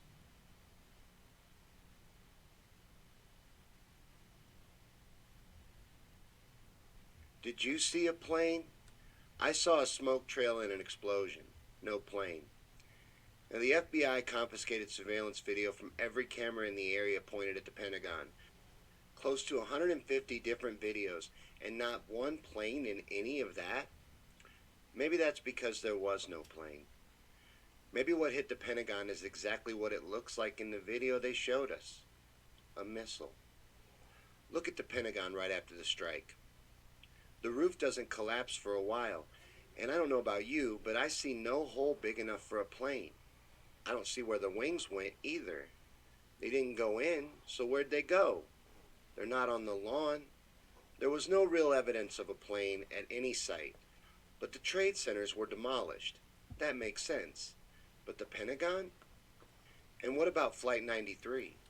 The hero story. No plane there either. Just gone into the earth. The coroner said he stopped being coroner as soon as he got there because there was nothing. They would have you believe a 757 entered the earth perfectly, and I guess can't even be retrieved because they never even tried. They say that the passengers overpowered the terrorists on this particular flight. They have made a few movies about it, and it's a very good story, actually. I love a good hero tale, and God knows that this day needs one if any does, but I'm sorry. I have to call bullshit on Flight 93 as well. Flight 93 is a big key, hidden behind a hero story that protects it. It makes it untouchable. I mean, how dare you besmirch the heroes of the day? Say what you will about anything else, any other part, but those people gave their lives to save God knows how many people. How could you say that that didn't happen? Well, because it didn't. This is a picture of the crash site of Flight 93 from 1994. It's an abandoned strip mine. That scar in the earth, conveniently shaped like an airplane, was already there. So you see, aside from the impossibility of an airplane disappearing into the earth, the crash site was already there for 7 years before 9/11. So if there was no plane, where did it go? And more important, where did the passengers go? What happened to them? What about all the phone calls they made to their families? And those are all good questions. Now, the phone calls I believe were real, but I believe that they were placed from the ground.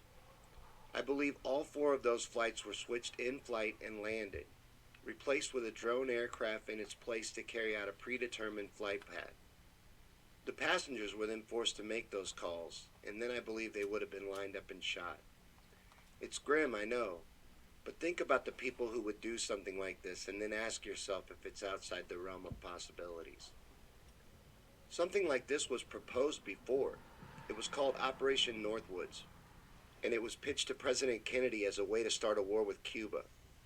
Planes would be used, commercial airliners, and switched in the air mid-flight with drones that could then be blown up and blamed on the Cubans. This plan made it to the president's desk. It had been signed off on by everyone up until JFK squashed it. Now let's talk a little bit about the Project for a New American Century. Talk about the PNAC document. So being Project for New American Century. The Project for the New American Century, which is a think tank that was around in the 90s and up through 2005 or 6, and then it disappeared, and then came back online in 2009 when the coast was clear, and clearly nobody was getting prosecuted for anything. And there are about 17 members of this so-called think tank who were in top positions in the Bush-Cheney administration, advisor to the president, to the vice president, assistant secretary of defense, and so forth. And a couple of these guys, Feith and Wolfowitz, had earlier worked for Benjamin Netanyahu in Israel and put out a paper that advocated the same kind of program that they then put out papers from PNAC advocating, that is intense nationalism and militarism and going after Middle Eastern states with aggressive wars. And this is what PNAC urged on President Bill Clinton, who agreed with them and made regime change in Iraq one of his goals. And I think this is very significant, that this PNAC document, although it was mostly Republicans, I believe Lieberman was a supporter of it, if not a signer of it, but Clinton agreed with one of its main propositions, that there are certainly sections of the Democratic Party that are on board with this vision. Right, and there are several key papers that they published, and the biggest one maybe was in 2000 called Rebuilding America's Defenses, as if they needed to somehow be rebuilt, which was advocating a much larger military, the ability to fight multiple simultaneous wars, an aggressive agenda of going after nations in key regions of American interest, including resource regions, the need to plunder other people's resources. And a lot of it is language about absolute dominance and maintaining control of the world and fending off any possible rival. This is in the shadows of the Cold War having ended and the need existing for some new enemy, and they haven't quite come up with international terrorism or Al-Qaeda yet to fill that gap, but they want to take this opportunity to maintain American dominance. And get rid of regimes that have gone like this. So you can't have any that have left the U.S. sphere of influence. So Saddam in Iraq, but you also then have Iran, and it's a series of Syria. And so you have to either be in our sphere of influence or you're not going to be. Right, and you look at what Wesley Clark said about the list of nations that Donald Rumsfeld had, 7 nations we were going to go into in 5 years if the Iraqi people hadn't fought back. Now that was a detailed account of what PNAC is. Now let's look at an excerpt from the document that he mentioned, Rebuilding America's Defenses. From the document, in their own words, it says that this change is likely to be a long one, absent some catastrophic and catalyzing event, like a new Pearl Harbor. Months after the release of that document, we had this happen.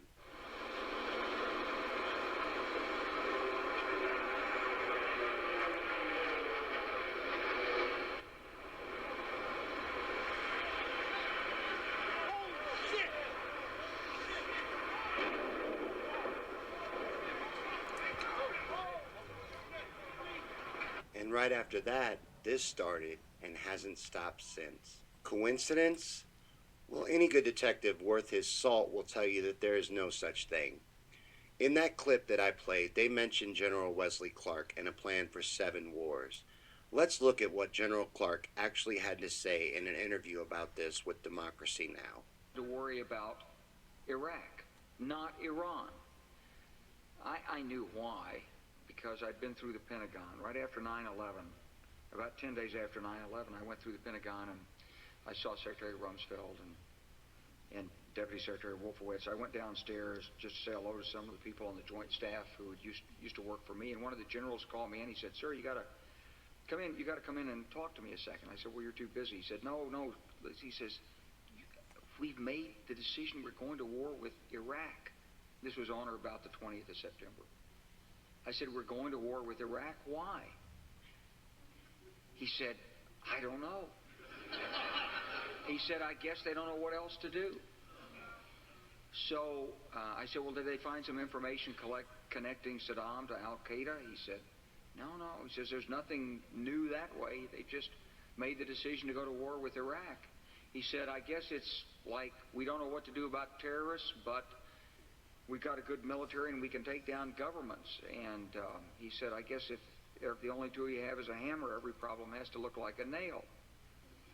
So I came back to see him a few weeks later, and by that time we were bombing in Afghanistan. I said, are we still going to war with Iraq? And he said, oh, it's worse than that. He said, he reached over on his desk, he picked up a piece of paper, and he said, I just got this down from upstairs, meaning the Secretary of Defense's office today, and he said, this is a memo that describes how we're going to take out 7 countries in 5 years, starting with Iraq and then Syria, Lebanon, Libya, Somalia, Sudan, and finishing off Iran. I said, is it classified? He said, yes, sir. I said, well, don't show it to me. And I saw him a year or so ago, and I said, you remember that? He said, sir, I didn't show you that memo. I didn't show it to you. So as you can see, this was all pre-planned. They needed a new Pearl Harbor-like event to get support for the wars in the Middle East, and I believe that they made it happen. It's just too many coincidences. Way too many. 1 or 2 I could accept. 3 or 4 even, but not this many. This report, their official account of the event, is unacceptable. It is an insult to the victims and the casualties ever since. We need a real, impartial investigation into 9/11. We will never get one unless we wake more people to this lie. We're going to have to reevaluate how we go about doing that. And I think we should focus on these 3 keys: Building 7, the Pentagon strike, and the Shanksville crash site. Building 7 cannot be explained, and if it was brought down, so were all 3. The Pentagon is an extravagant story of incredible luck that just doesn't stand up on its own at all. The only video ever released shows no plane or anything that even might have been a plane, and before the roof fell, there was insufficient damage from a plane as well, and hardly any debris left behind. But Shanksville, Flight 93, is the golden key, and that's why they hid it behind a hero story. My wife told me to leave that part out of the video, not to include it, not because she thinks I'm wrong about the passenger's true fate that day, but because she thinks I'm right. And I see her point. It's an awful thought. But there is no plane in Shanksville. It didn't disappear into the earth, and if it did happen to hit an abandoned strip mine by luck and enter the earth perfectly, they could still have retrieved it. They made no effort to, because no plane was there at all. They covered it neatly with a hero story blanket to protect it, and the truth is underneath screaming to be heard. Expose it. Push these points, and be easy. Often, we try to shake people awake. That doesn't work. It just triggers their cognitive dissonance, and their brain goes into self-defense mode. So just plant seeds. Spread the truth. Share videos like this one, and get things like this out there in front of people. That's all we can really do. We can lead the sheep to the truth, but they won't embrace it until they're ready. So hard as it may be, I think we need to be more patient and understanding when we try to wake the sleeping. So thanks for watching this video, and share please. We need to bring justice to all the victims of the horrific attacks of 9/11 and the millions that have died ever since over this massive lie in these never-ending wars. And nothing will stop it but the truth. So stay out there and keep the truth alive so that it can thrive. Be the media and fight the lies. All right, that was important video that may not seem timely, but if you give me a second, I'm going to explain why I chose that video to show. And especially now that I can see your comments again, and I can see who's still with us. James says, it's not too late to start a kitten and puppy channel. Yep. I don't know what kind of videos to do now, to be quite honest. I don't know what will get out. It's hard to explain what I'm trying to say. The truth is suppressed. The truth is kept down, and truth videos are really hard to get off the ground. I wish I could show you. I could go back to screen cap and show you, but I'm inside my channel right now, and almost every video I have is limited. They don't want it out there.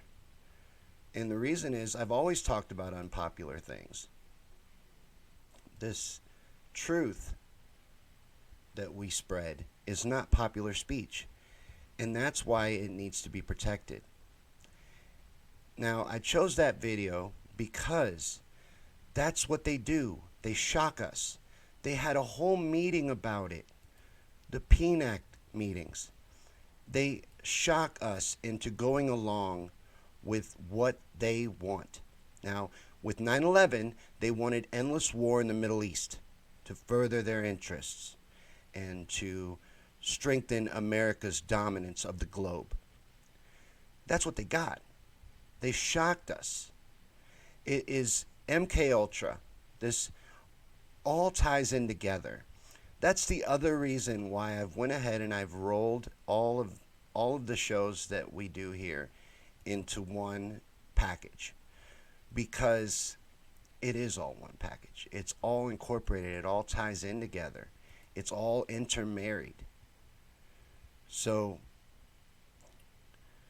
9/11 is important to the truth, and that is a big example of what they will do to shock the people. They planned that out. And I fully believe that they did. And I have no doubt in my mind that it was a false flag. And that's the kind of things that we're going to get into on the War Room. So I'm just explaining to everybody what this show is. This show is about truth. This show is the Daily Burn, Conspiracy Theories and Chill, and Yankee Rants all rolled into one. And the main theme is the truth and waking people up and helping people move forward. Kathy says patience and understanding are difficult to maintain, but no one said this was going to be easy. He says you wonder why I don't fly. 9/11's scary. I was afraid of flying way before 9/11, but that scares me to death, especially when you think of what the actual fate of those people would have been. Now, I kind of skirted it in the video there, but they would have met a horrible end. I think worse than dying on a plane. They would know the ultimate betrayal. But that's a fact. And something we can't turn a blind eye into anymore. If we want to move things forward, we need to realize that's the kind of things that these people are capable of. That's the kind of things they will do. Brent says, I believe that the plane crashed, but the passengers freaked out and accidentally brought it down. Well, where did it go? That's my concern. You know, as I showed you in Shanksville, there was nothing there. And it's not like they dug up the plane. It hit a strip mine that was already there. So that could explain it disappearing into the earth, but not explain them never being able to retrieve it. And being able to find things like a bandana, but no real debris. It's just a huge smoking gun. And I believe a big key in the lie and in unraveling that lie. You know, it's another thing that I should probably point out, that a lot of times you may not fully agree with what I'm saying. That's been a fear of mine in the past. So I'm not going to restrain myself with that anymore, because I'm not really an expert. I am giving an opinion. So opinions can be wrong, and they can be disagreed with, and that is a way for us to grow. We can learn from each other.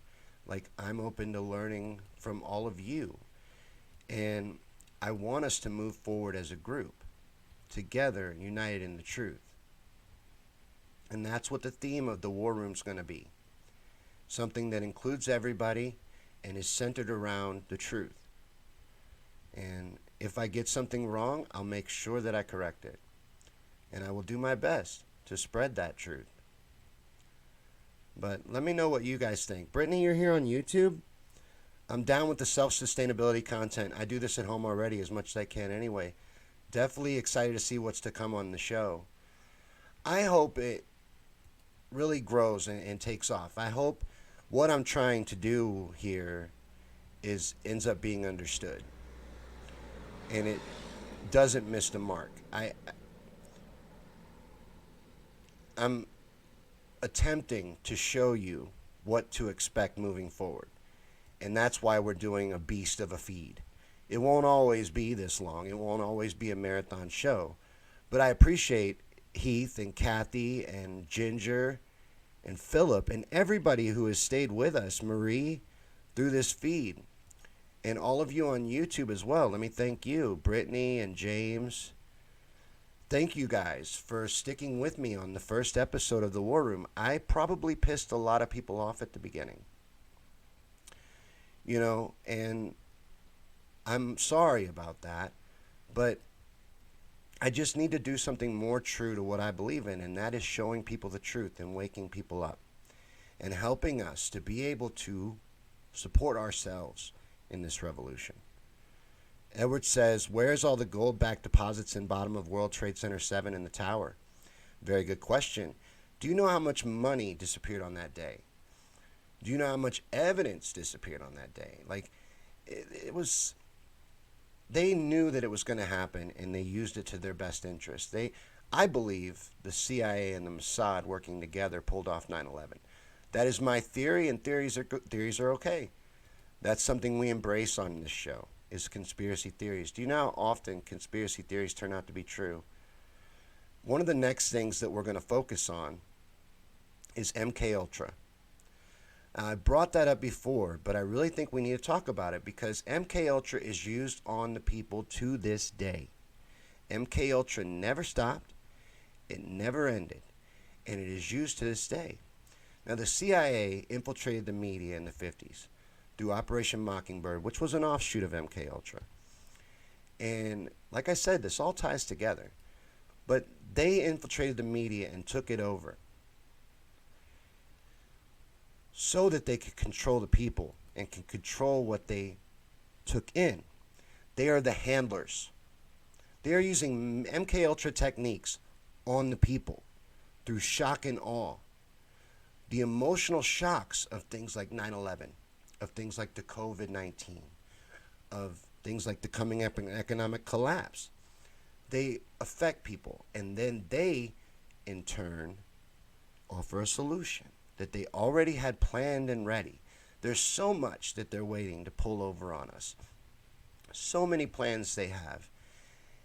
That's what they're doing. They're using these opportunities that they get. So everybody needs to wake up and become aware that we are under attack from an orchestrated group. And they are using MK Ultra tactics on us. Now, the reason why I wanted to focus on this is because I've been reading the Shock Doctrine. And we only covered one chapter so far. I'm really excited to be in a book club. I'm kind of nerding out right now, but it's cool being in a book club. We only read one chapter so far of this story, and the whole chapter was about MK Ultra. And the whole time I'm sitting there thinking, this all clicked in my head. They're using it on us right now. So to wrap up today's feed, and we'll be together after this, I just wanted to show one more quick video. This is only 8 minutes long, but it's about MK Ultra. And afterwards, I want to talk a little bit about how they're using MK Ultra on us, wrap this all up in a nice little bow, and this will be the pilot episode of The War Room. But this is what to expect moving forward. Original content by me, and news. There will be more news coming forward. There will be changes in the set. It will become more professional. All of that will be things moving forward for this show. and we will be on at the same time every day. It may move later. I'm going to feel it out. There's going to be a few people I'm going to ask what's best for them, and I'm going to try and accommodate as many people as I can. But for now, we'll stick with the 7 p.m. slot, but I'll be on every day, every weekday, and it could be a little bit of everything. It'd be like a variety show, but the central theme will be truth and revolution, rising up, empowering the people. Like I said, I want to move in the direction of promoting general strikes and boycotts and a yellow vest movement in the United States. I really think we can get that going. So I want to figure that out. I want to get my head around that stuff. I want to start working on direct action. I'm still in this fight. I'm still in this revolution. Everything keeps moving forward and absolutely nothing changed for us. But we are under attack. We are under attack by real enemies that are using real practices like what we're about to go over in this video and what I'm going to talk to before we wrap up on us through the media as their handler.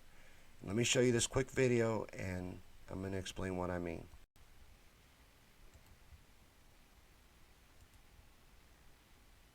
Welcome back to Conspiracy Theories and Chill. On this episode, we are going to take a deep look into the declassified CIA mind control program, MK Ultra. Remember to like, share, and subscribe to follow our shows and future content, and to get this truth out to a wider audience. The MK Ultra program was a CIA program that took place officially between 1953 and 1973, and has since been declassified and exposed. Congressional hearings were held about it. Magazine and newspaper coverage exists, as well as the declassified documents themselves. And like any topic that we cover here, I invite you, actually I encourage you, to go and look into this for yourself.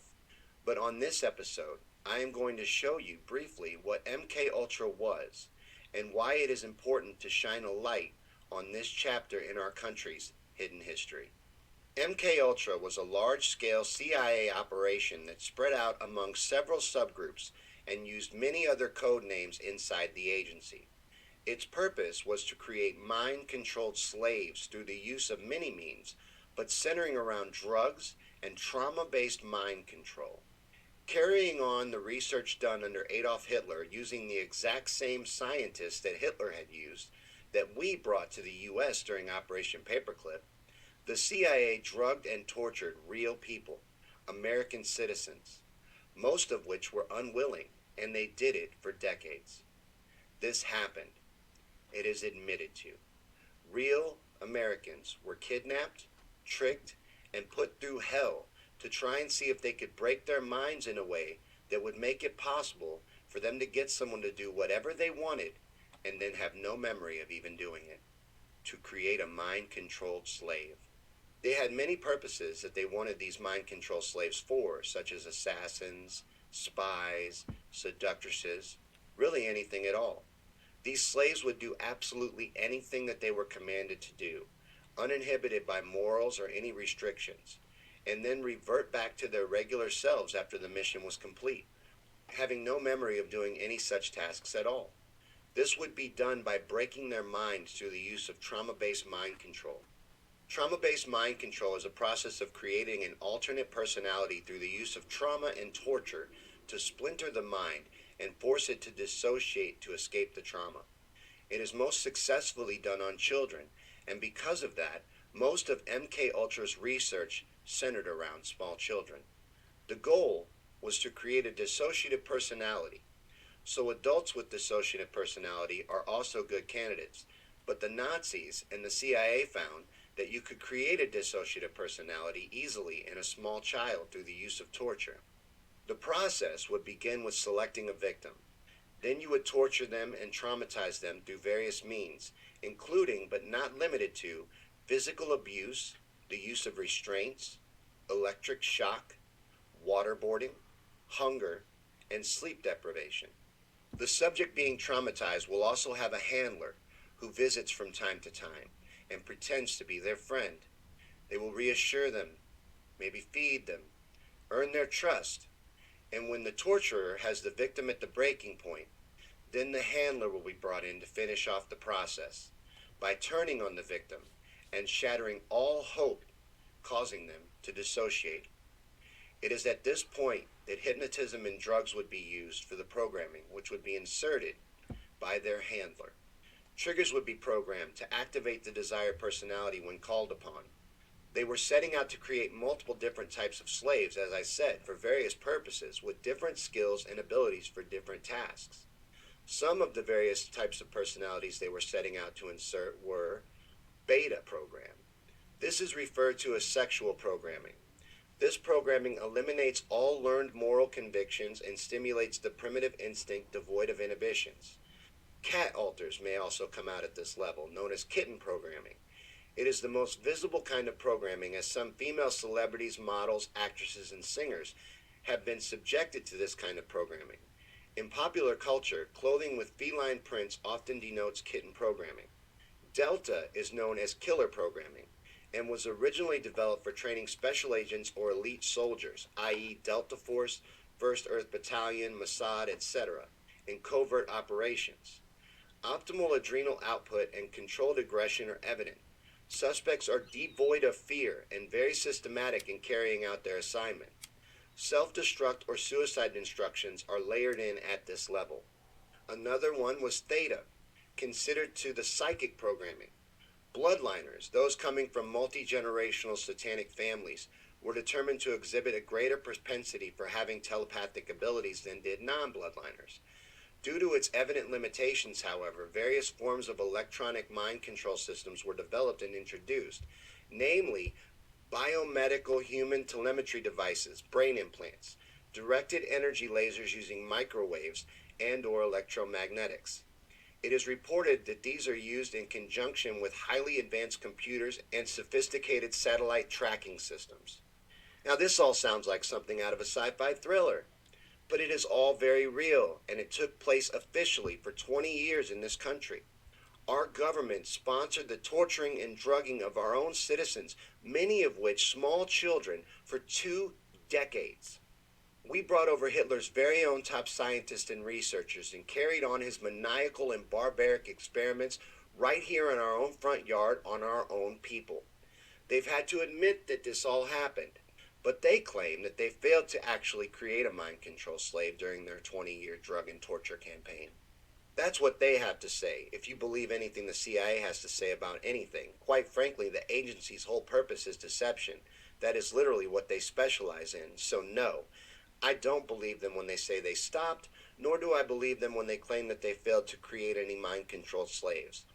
I think that they were successful, and I think that they still practice MKUltra to this day. If they can, they will, and I believe that they can. Now, this video's purpose is to bring attention to the fact that this is real. This took place in this country, and most likely still does. Our government recruited Nazis to continue the gruesome mad scientist experiments being conducted by the Nazis right here in America for dominance over the Soviets and the world.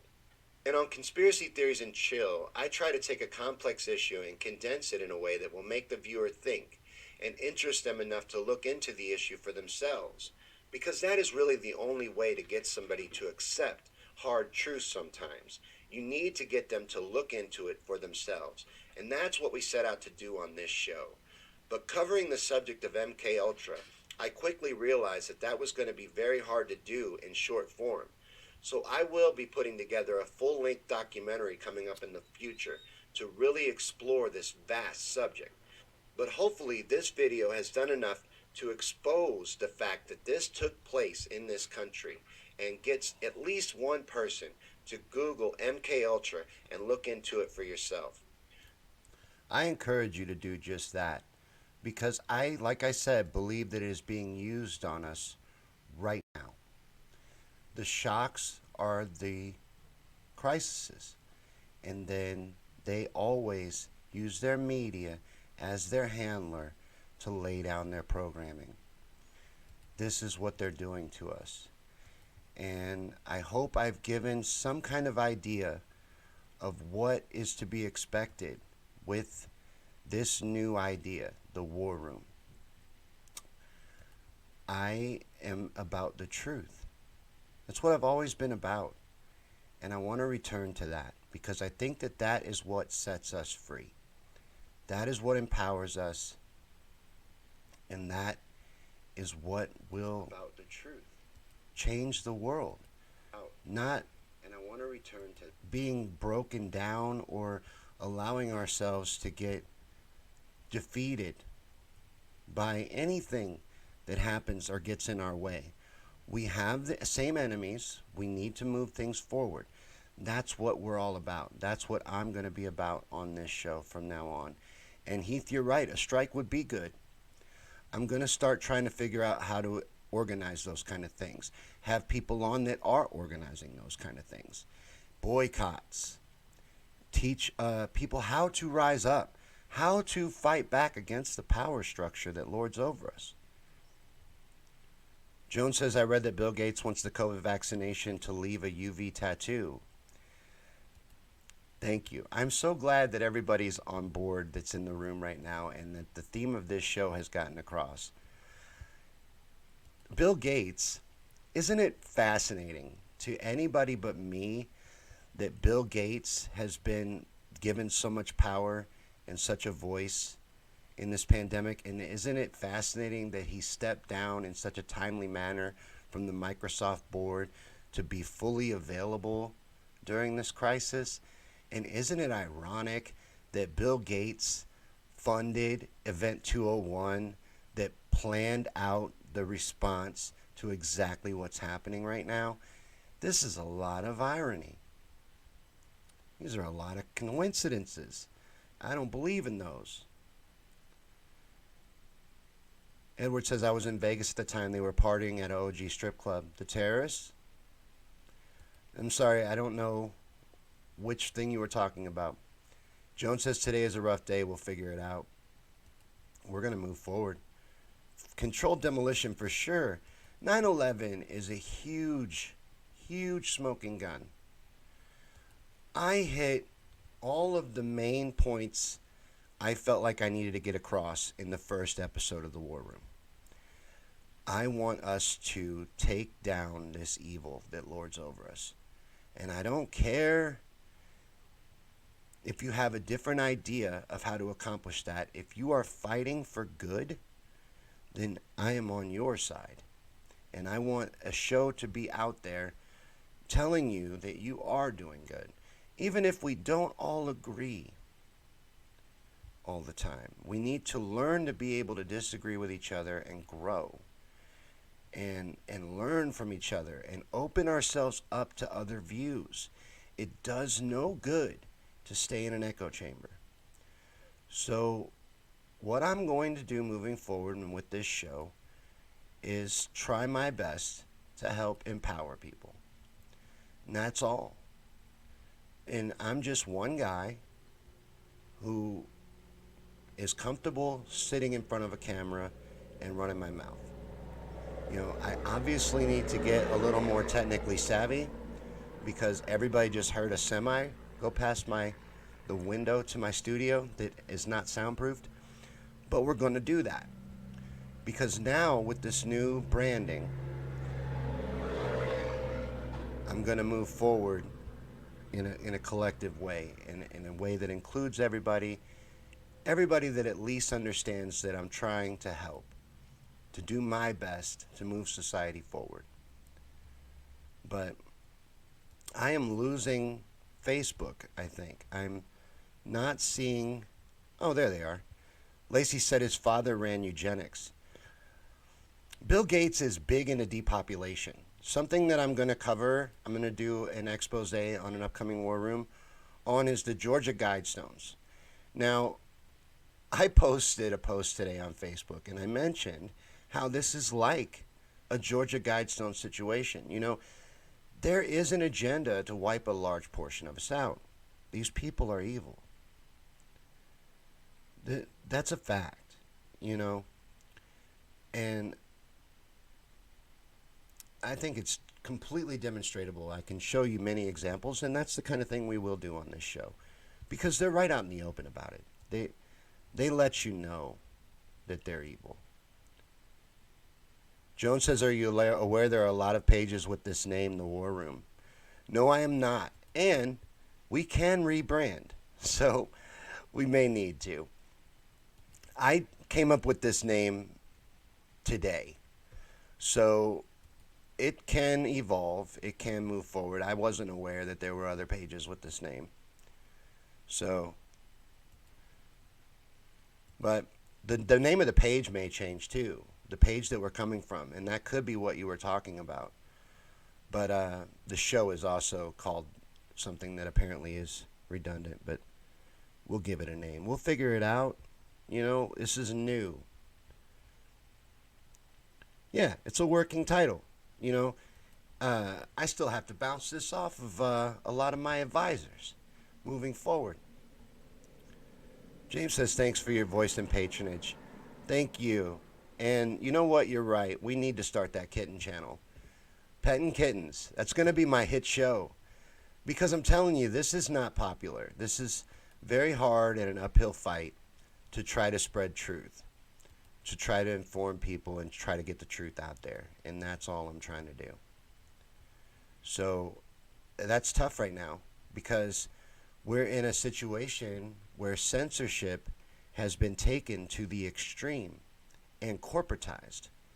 So everyone turns a blind eye to it because it's okay. Corporation can do whatever they want. Well, it's not okay. That's the way they're doing it. They're stripping your rights away a little bit at a time. And if we allow it to continue, it'll never stop. So it's time to start waking everybody up to that. Everybody. Lacey says Owen Schroyer and David Knight's show is War Room on InfoWars. Wow, so I probably do need to rethink the title. Hey, it worked for today, right? It got us through the first episode, but you get what I'm trying to do here. Do you see the theme? And I think it's going to be better and less distracting for everybody on all platforms to just roll it all into one. Yeah, Petting Kittens. That's going to be the hottest show on YouTube. I'm telling you, if I was doing something like that, I'd have 100,000 subscribers. But I'm trying to spread the truth. So it took me 4 years to get to 1,000. And James was a big part in helping me get there. So thank you for your voice and your patronage and your support in growing this channel. But check out the YouTube channel. I'm going to share the YouTube channel feed link to this exact show on YouTube right now in the live stream. And support the YouTube channel. Everything's going to hub out of the YouTube channel. All the special videos that I make moving forward for whatever we name this show, all of that is going to hub out of YouTube. So support the YouTube channel and help us grow and help us get this out. And if you liked it, we will be back tomorrow at 7. Now, don't expect a 2-hour marathon. I just wanted to really show what to expect moving forward and to explain what I was trying to do here moving forward and get the point across. That was the main agenda. Now I think I got to go and figure out who hates me now. I've been fighting being the left-leaning Alex Jones for a long time. You know, the sky is falling. It'd be irresponsible not to point it out. So that's what I'm trying to do. And if you would like to help that grow, like I said, a great way to support me is to come on over and give us a like and a share and spread a video on the YouTube channel. That'd be the best way to help me moving forward. But if you'd like to see this grow and you see potential here, help us out. Like and share, spread this, invite your friends, tell people about it, because we will be back tomorrow. And my phone died on me today, so I can't share very good, and I need your help now more than ever. My phone just died, flat out died on me in my hand. Cheap little POS. It's a cheap little prepaid Walmart phone. It's lasted me like a year and a half, so I'm lucky to get that much time out of it. But I couldn't believe it just died like that. He says most people don't want to hear actual truth, just their perceived truth coming out of your mouth. You're right, Heath. People don't want to hear the truth, but They're not going to like this show, whatever we name it, if they don't. Because anything that can be destroyed by the truth needs to be destroyed by the truth, and that's how I feel. And I will expose any enemy to progress. And people will get mad at me about it. And I'm afraid, and some of you that were here for the whole marathon know who I'm talking about. I'm afraid somebody is upset with me. But I hope I can help them understand. Way says people need to listen and read carefully. No, he didn't drop out. He has temporarily suspended his campaign because of the pandemic crisis. We want to make sure that all Americans are taken care of, and he is fighting for the basic human rights in the richest country right now. So keep voting for him by mail. It is important for him to collect the delegates for November. Vote for Bernie, by all means.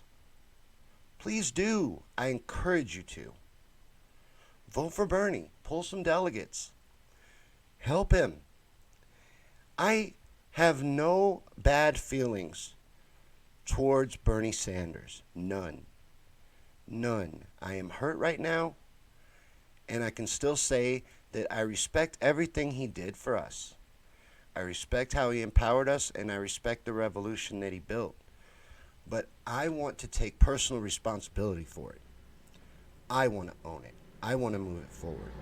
So, Way is right. Support Bernie. Support progressives. Kill the Democratic Party.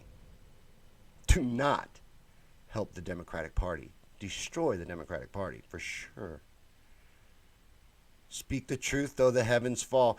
Kathy, you got to help me name this show.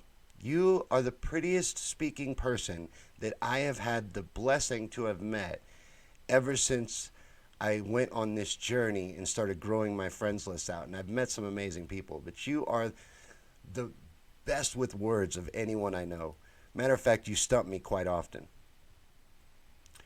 But thank you, everybody, for hanging out. And I hope that this made some kind of sense. I have to watch it back to even figure it out.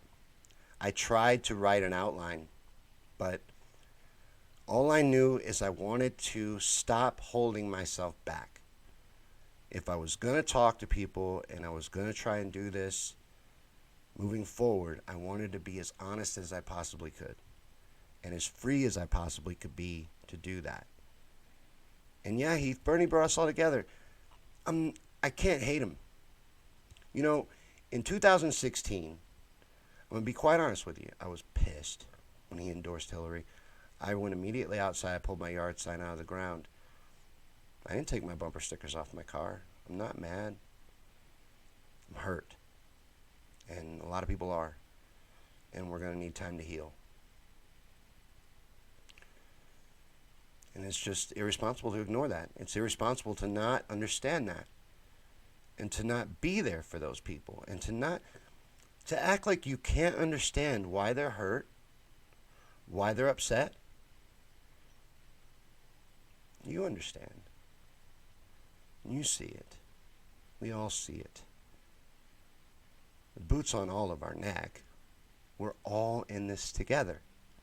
So we have to rise up, united, and fight back. Kathy, it is sweet, but it's true. You are the prettiest talking person I know. See? You could have said that much more beautifully than I just did. Now, if I would have written it out in advance, maybe it would come together better, but since we just got the core group here, I actually can't see how many people are here on Facebook at all. It won't let me see. It does that kind of stuff to me, but I haven't been pointing that out, this whole feed. I'm so proud of myself. It took me 2 hours to say it, but they've been messing with me the whole time. It's not the computer. As a lot of you know, fans of these shows, who are hopefully still fans of this one, helped us get better equipment and grow this show. The computer is not the problem. So they are messing with me. And if you're commenting, they keep hitting me in bunches. So I don't know why that's going on. But if you're here, let me know. He says there's 11 people here right now. Right on. That's kind of amazing. for a show that's been as all over the place as this has. Now, like I said, I need to watch it back to see how it worked out. But I know that the 3 videos got the point across that I wanted to make. We have the same enemies. They're using methods against us that they've used for hundreds of years to keep us down and keep us oppressed. We can rise up. We can overcome. We can beat them. We can take them down. But we have to acknowledge that it's real. We have to acknowledge that there's much going on, much more going on than this election or the bullshit on the media. And this show is going to be about spreading that truth and raising that awareness. So thank you for watching it. Thank you for taking part in the first episode. And I will see you tomorrow for the unveiling of what our new name is going to be when Kathy lets me know. But I'll see you guys tomorrow. Thank you for hanging out with me for so long. That's amazing.